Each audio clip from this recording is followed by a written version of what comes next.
Picture this: the Cold War, the early 80s. The US is locked in a frantic race for our supremacy. They wanted a plane that was invisible, faster than anything else, and armed with weapons straight out of science fiction. While projects like the B-2 were public, another, far more secret program was underway. Project Falcon. It was a ghost. No records, no budget, no paper trail. For decades it was just a myth whispered by old pilots. Until now, in 2024, an aviation journalist named Michael Turner gets a cryptic email. The attachment: a grainy photo of a bizarre triangular aircraft in a desert hangar. The message was short: they lied to you. This wasn't just another Area 51 rumor. The design was impossible, decades ahead of its time. Michael starts digging and finds a single clue: a cancelled skunkworks project from 1983. The reason: operational failure. But there's no other info. It's like it was erased from history. What was Project Falcon, and why was it buried so deep? Michael's investigation took him deep into the Nevada desert, where whispers about a lost airfield known as Site Echo still existed. It was said to be a secret testing ground abandoned in the late 80s. According to rumors, one plane crashed there during a classified night flight and was quickly covered up. Using satellite maps, Michael identified a dry lakebed surrounded by fencing, about 60 miles northwest of Area 51. He drove there one evening under a dim orange sunset. By the time he reached the edge of the restricted zone, he saw strange lights blinking in the distance. Not aircraft lights, but something hovering, shifting silently across the sky. The next day, Michael met a former radar operator in Las Vegas who claimed he once tracked something that shouldn't exist. The operator showed him old data tapes showing an object moving at impossible speed, faster than any jet known at the time. But the logs had been deleted the next day. He warned Michael to stop digging before they make you disappear like the others. Michael refused to stop.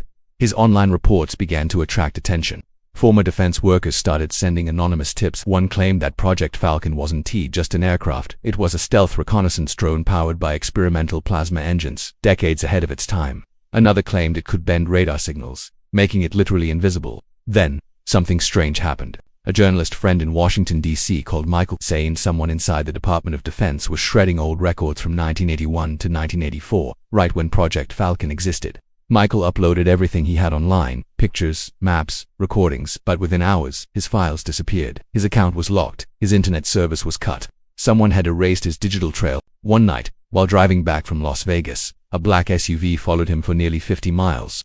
It didn't overtake or slow down, it just stayed behind, its headlights off. When he finally reached his motel, the SUV was gone, but his door was open. Inside, his laptop and documents were missing.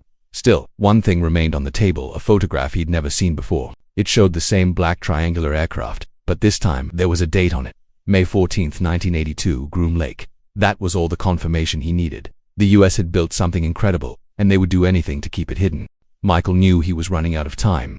Every lead he found was vanishing. Every file was being destroyed, but he couldn't quit. The truth was too big. Through a hidden contact, he arranged a meeting with a man known only as Harris, a retired engineer who once worked on propulsion research. They met quietly in a parking lot near Edwards Air Force Base. Harris was old, cautious, and trembling as he spoke. He said, "Project Falcon wasn't cancelled. It flew, and it changed everything. The crash wasn't an accident. The aircraft went out of control because it carried a new kind of energy source. They said it could power entire cities, or destroy them."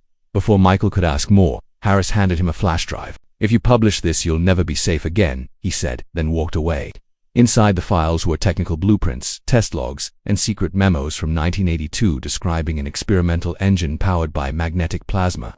The documents showed that the plane had successfully taken off, reached near space altitude, then vanished from radar. Recovery teams never found it. Michael tried to publish the story through international outlets, but one by one the websites rejected it or went offline. A week later, his apartment in Nevada was raided. No sign of forced entry, but everything was gone. 2 days later, Michael disappeared. His car was found abandoned near Rachel, Nevada, not far from the restricted area of Groom Lake. The only thing inside was his camera, still recording static.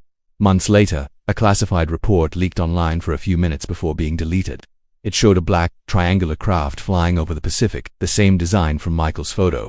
The timestamp was recent. Some say Michael was silenced. Others believe he joined the project and vanished under government protection. But one thing remains clear: the secret plane Project America tried to hide never ended.